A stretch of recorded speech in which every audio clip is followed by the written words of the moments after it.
तो hello students, आप लोग कैसे हो और स्वस्थ और मस्त से होंगे।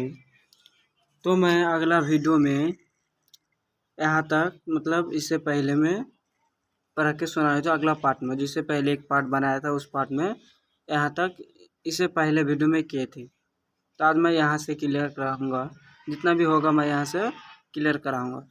तो क्वेश्चन में चलते हैं कि मौर्य वंश के बारे में, बोले कि मौर्य वंश के बारे में जानकारी स्रोत क्या है। तो बोल रहे कि मौर्य वंश के बारे में जानकारी स्रोत। यहाँ पे चलते हैं समकालीन, बोले कि समकालीन रचनाएं मेगास्थनीज द्वारा, बोले कि मेगास्थनीज द्वारा लिखित इंडिका पुस्तक, बोले कि मेगास्थनीज द्वारा लिखित इंडिका पुस्तक चंद्रगुप्त मौर्य ने, किसने, बोले कि चंद्रगुप्त मौर्य के दरबार में आए थे, बोले कि चंद्रगुप्त मौर्य के दरबार में आए थे। इन्होंने राजदूत, बोले कि इन्होंने राजदूत मंत्री द्वारा लिखी गई पुस्तक से जानकारी मिली है। बोले इन्होंने राजदूत मंत्री द्वारा लिखी पुस्तक कौन था? इंडिका पुस्तक था। इस पुस्तक से चंद्रगुप्त के दरबार में आई इन्होंने राजदूत के बारे में जानकारी मिली थी। अर्थशास्त्र, बोले कि अर्थशास्त्र चनकाई द्वारा, बोले कि चनकाई द्वारा लिखित पुस्तक है। बोले कि अर्थशास्त्र कौटिल्य चनकाई द्वारा, किसके? कौटिल्य चनकाई द्वारा लिखित पुस्तक है।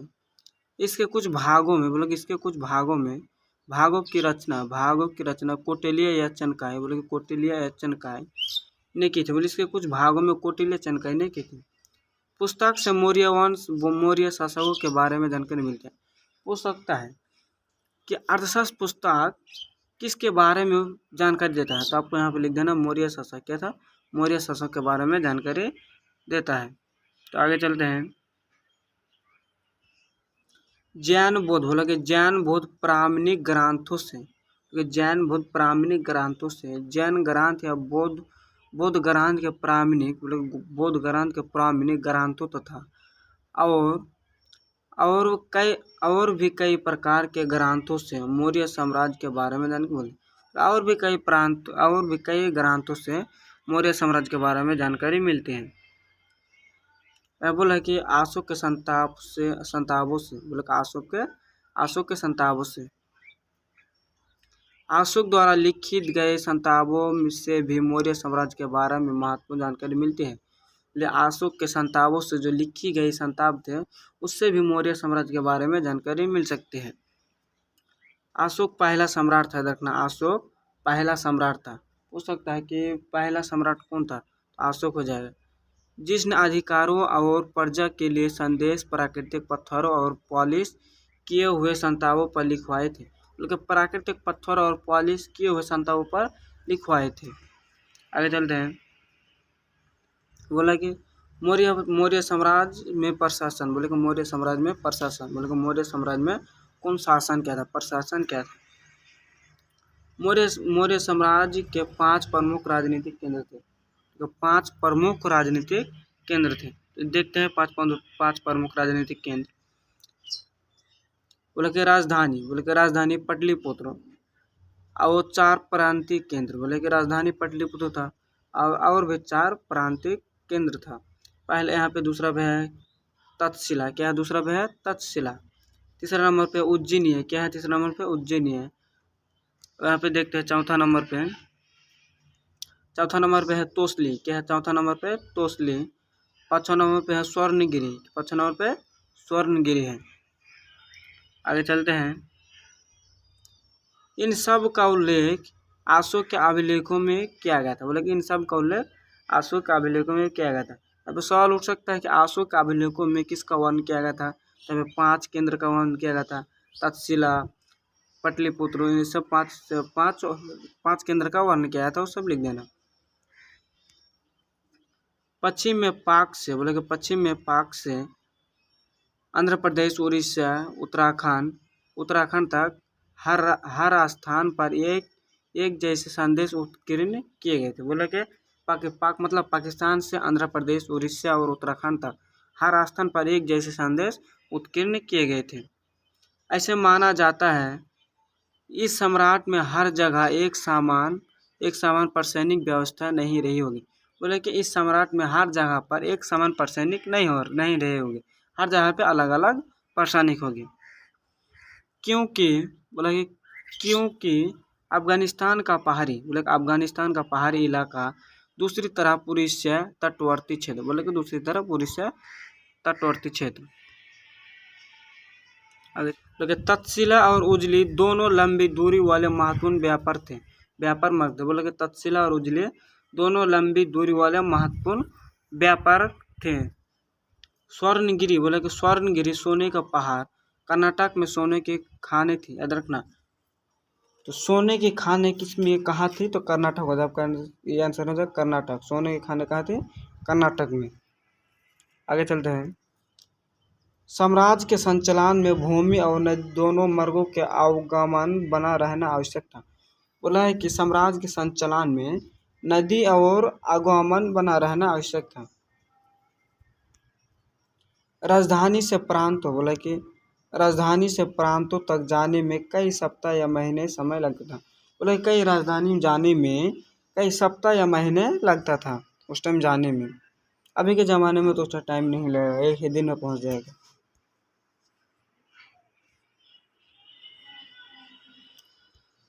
देखते सेना व्यवस्था क्या बोला कि सेना व्यवस्था मेगास्थनीज के अनुसार मौर्य बोला कि मौर्य साम्राज्य में सेना के संचालन के लिए एक समिति और 6 उप समिति थी। लेकिन सेना व्यवस्था में मेगास्थनीज के अनुसार एक समिति और 6 उप समिति थी, याद रखना। कितने समिति थी? एक समिति और 6 उप समिति थी। देखते हैं नौशैली का संचालन करना, याद रखना। नौसेना का संचालन करना पहला नंबर पे है। दूसरा का काम यातायात व खान पान का संचालन करना। बोला कि दूसरा का काम है यातायात खान पान का संचालन करना। तीसरा नंबर पे देखते हैं तीसरा का काम पैदल सैनिकों का संचालन करना। तो बोले जो पैदल चल रहा है तो उन सैनिकों का संचालन करना, देखभाल करना। चौथा नंबर है चौथी का काम अश्वरोही का संचालन करना। बोले अश्वरोही का संचालन करना। पांचवी का काम रथारोही बोले कि रथारोही संचालन करना। बोले कि छठी का काम होता है हथियारों का संचालन करना। बोले कि हथियारों का संचालन करना था। बोले कि अन्य उपस्थिति बोले कि अन्य उपस्थितियाँ बोले कि अन्य उपस्थितियाँ बोले कि दूसरी उपस्थिति का दायित्व विभिन्न प्रकार का था, जैसे उपकरणों को ढोने के लिए बैलगाड़ी की व्यवस्था करना। उपकरणों को ढोने के लिए बैलगाड़ी का व्यवस्था करना। सैनिकों के लिए भोजन की व्यवस्था करना। बोले कि वहाँ के जो सैनिक थे उन लोगों को तो खाना पीना के लिए भोजन का व्यवस्था करना था। बोले कि जानवरों के लिए चारे की व्यवस्था करना। वहाँ के जो जानवर थे उन लोगों के लिए चारा।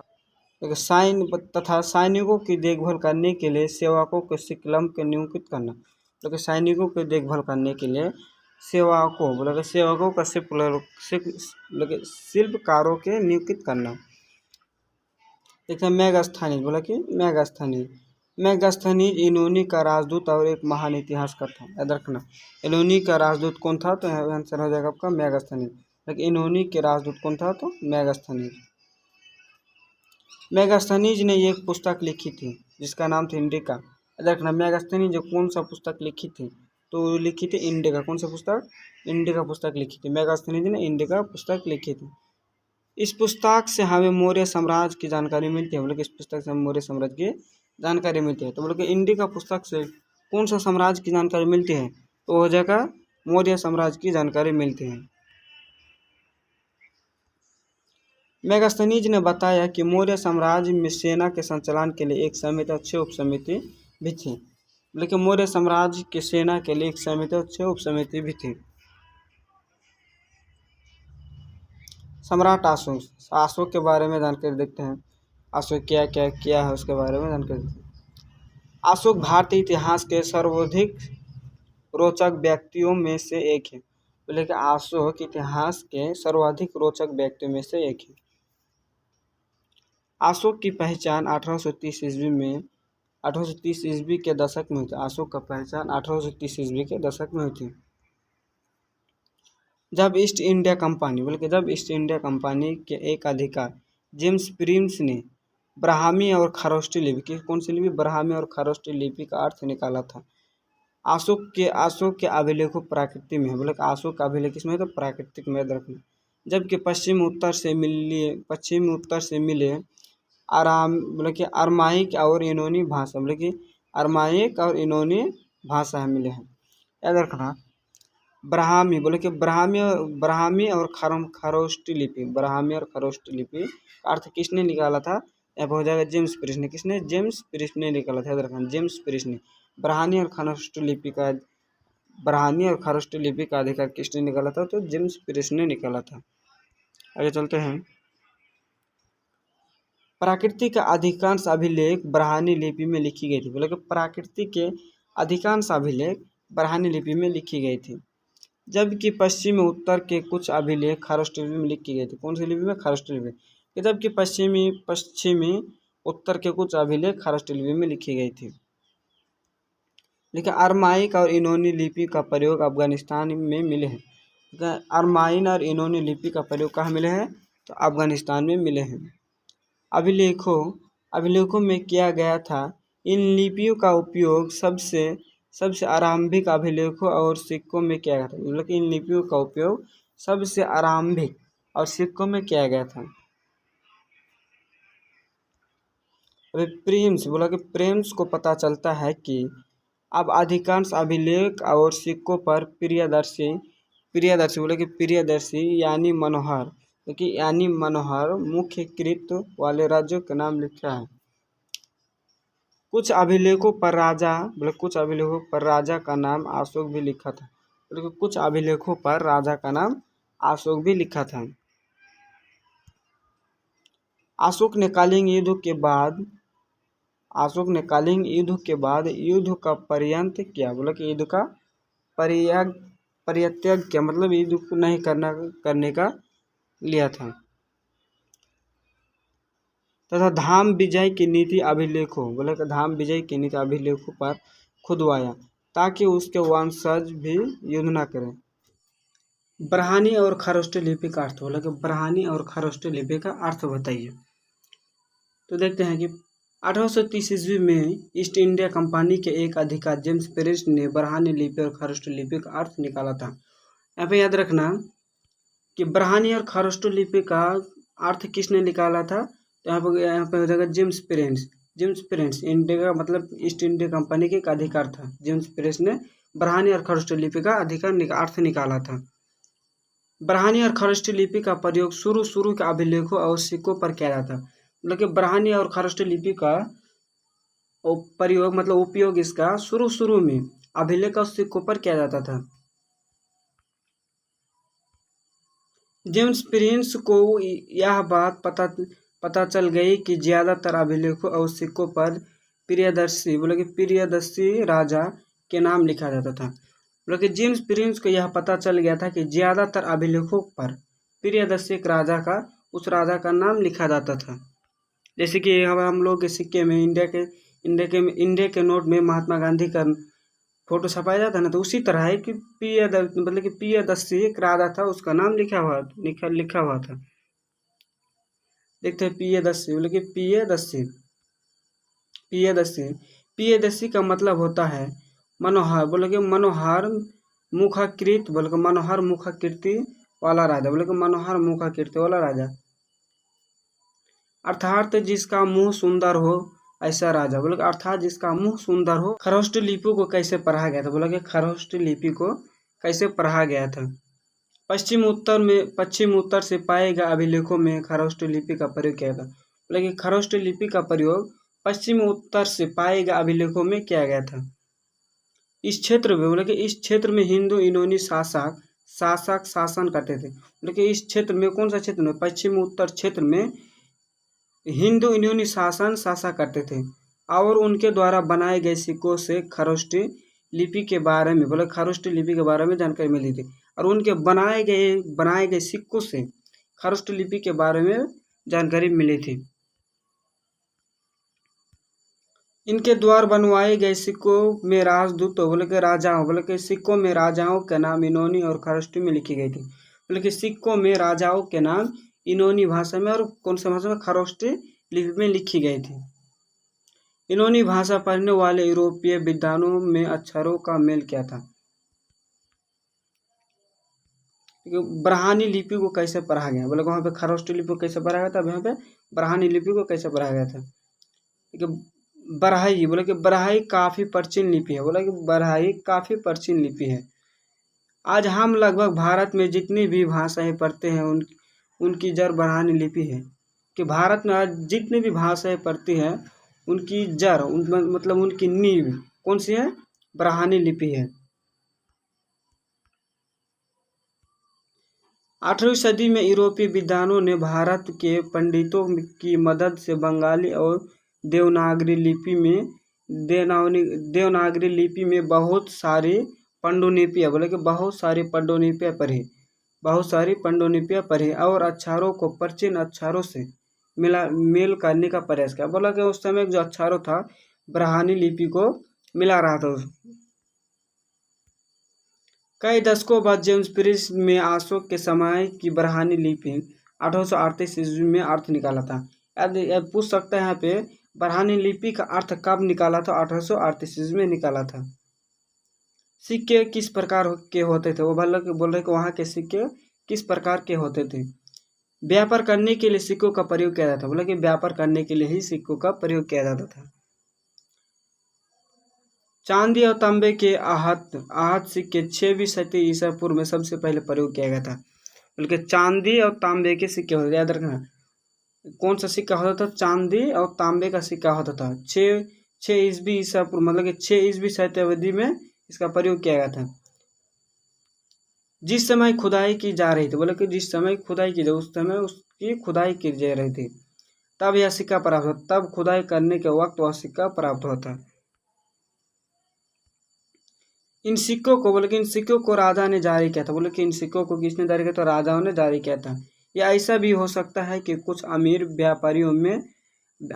व्यापारियों ने सिक्कों का जारी किया। बोले कुछ ऐसे भी हो सकता है कि अमीर व्यापारियों ने सिक्का का जारी किया था। शासकों के नाम और चित्र के साथ सबसे पहले सिक्के हिंदू यूनानी शासकों ने जारी किया था। बोले कि शासकों के नाम और चित्र के साथ मतलब अपने फोटो के साथ हिंदू यूनानी शासक ने जारी किया था। कौन सा शासक ने? हिंदू यूनानी शासक ने, याद रखना हिंदू यूनानी शासक ने जारी किया था। सोने के सिक्के सबसे पहले कुषाण राजाओं ने जारी किया था। याद रखना सोने के सिक्के सबसे पहले किसने जारी किया था? तो कुषाण राजा। किसने? कुषाण राजा ने जारी किया था। याद रखना कुषाण राजा। ऑब्जेक्टिव में पूछ सकता है कि सोने के सिक्के सबसे पहले किसने जारी किया था? तो कुषाण राजा ने जारी किया था। और इन सिक्कों का वजह बोले कि और इन सिक्कों का वजह और आकार उस समय के रोमन सिक्कों के जैसे ही हुआ करता था। बोले उस समय के एक रोमन सिक्का भी होता था, उस सिक्के के जैसे ही हुआ करता था। पंजाब और हरियाणा जैसे क्षेत्रों में योध्य शासकों ने तांबे के सिक्के जारी किया था। तांबे के सिक्के जारी किया था। पंजाब और हरियाणा में तांबे के सिक्के जारी किया था। थेजों के हजारों बोले कि थेजों के हजारों की संख्या में वहां से मिली। बोले कि थेजों के हजारों की संख्या में वहां से मिली थी। सोने के सबसे बेहतरीन सिक्के गुप्त शासकों ने जारी किया था। बोले कि सोने के सबसे बेहतरीन सिक्के किसने जारी किया था? तो गुप्त शासकों ने जारी किया था। याद रखना सोने के सबसे बेहतरीन सिक्के किसने जारी किया था? गुप्त शासकों ने जारी किया था। आगे चलते हैं। कालीन का युद्ध, ये बहुत इंपॉर्टेंट चीज है, इसको आप सही से ध्यान से देखना। बोले कलिंग का युद्ध, बोले कलिंग का युद्ध बहुत ही इंपॉर्टेंट चीज है, बहुत ही इंपॉर्टेंट चीज है। अशोक के बोले कि अशोक के राज्यारोहण के 8 वर्ष पश्चात अर्थात 261 ईसा पूर्व में अशोक का कलिंग से युद्ध हुआ था। बोले कि 261 ईसा पूर्व में अशोक का कलिंग से युद्ध हुआ था। याद रखना अशोक का कलिंग से युद्ध कब हुआ था? तो 200 ईसा पूर्व, बोला कि 261 ईसा पूर्व में हुआ था। पिलनी, बोला कि पिलनी के अनुसार, किसके अनुसार? पिलनी के अनुसार, बोले कि पिलनी के अनुसार अशोक के राज्याभिषेक के बाद किया घटना। बोले कि पिलनी के अनुसार अशोक के राज्याभिषेक के बाद यह घटना है। लेकिन पिलनी के अनुसार कलिंग युद्ध, बोले कि कलिंग की सेना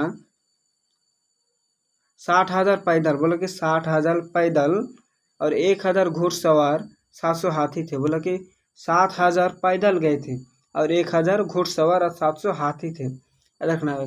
कितने, बोला कितने पैदल थे? 60,000 और घुड़सवार कितना था? 1,000। हाथी कितने थे? तो 700 हाथी थे। अशोक की सेना अधिक शक्तिशाली थी। बोले कि अशोक की सेना अधिक शक्तिशाली थी। कलिंग के शासक ने वीरता से अशोक का सामना किया। बोले कलिंग के शासक वीरता से अशोक का सामना किया था। याद रखना, किससे सामना किया था? तो वीरता से अशोक का सामना किया था। किंतु लंबे युद्ध के बाद, बोले कि किंतु लंबे युद्ध के बाद पराजित हो गया। बोले किंतु लंबे युद्ध के बाद पराजित हो गया। बोले कि 1.5 लाख सैनिकों, बोले कि 1.5 लाख सैनिक युद्ध में बंदी बनाए। बोले कि उस युद्ध में कितने सैनिक बंदी बनाए? तो 1.5 लाख सैनिक बंदी बनाए थे। कलिंग युद्ध में ऑब्जेक्टिव में पूछ सकता है कि कलिंग युद्ध में अशोक ने कितने सैनिकों को बंदी बनाए थे? तो 1.5 लाख सैनिकों को बंदी बनाए थे। बोला कि कई लाख लोगों की भाई से मृत्यु हो गई, कि कई लाख लोगों की मृत्यु हो गई। डॉक्टर हेमचंद राय चौधरी के अनुसार मगध का साम्राज्य बनाने के बाद अशोक का यह प्रथम व अंतिम युद्ध था। बोला कि अशोक का यह प्रथम या अंतिम युद्ध था। इस युद्ध में अशोक के जीवन में बोला कि अभूतपूर्व परिवर्तन किया। इस युद्ध में अशोक के जीवन में अभूतपूर्व परिवर्तन किया, जिसके साथ ही उसने प्रतिज्ञा की कि वह कभी भी शस्त्रों का प्रयोग नहीं करेंगे। बल्कि उसने उसके साथ ही प्रतिज्ञा ली, मतलब शपथ ले ली कि इसको आज के बाद कभी भी शस्त्र का प्रयोग नहीं करेंगे। अब वो शास्त्र के अनुसार प्रश्न चलेगी। बोले और शास्त्र के अनुसार ही प्रश्न चलेगी। तो आज का वीडियो यहीं पे ख़त्म करते हैं। अगला वीडियो इससे आगे वाला चैप्टर को क्लियर, मतलब इससे आगे जो भी है इसको क्लियर करेंगे, पार्ट 3 में क्लियर करेंगे। बोले अभी तक हमारे चैनल को सब्सक्राइब नहीं किया तो चैनल को सब्सक्राइब कर लीजिएगा ताकि दूसरा वीडियो आप तक पहुँच सके।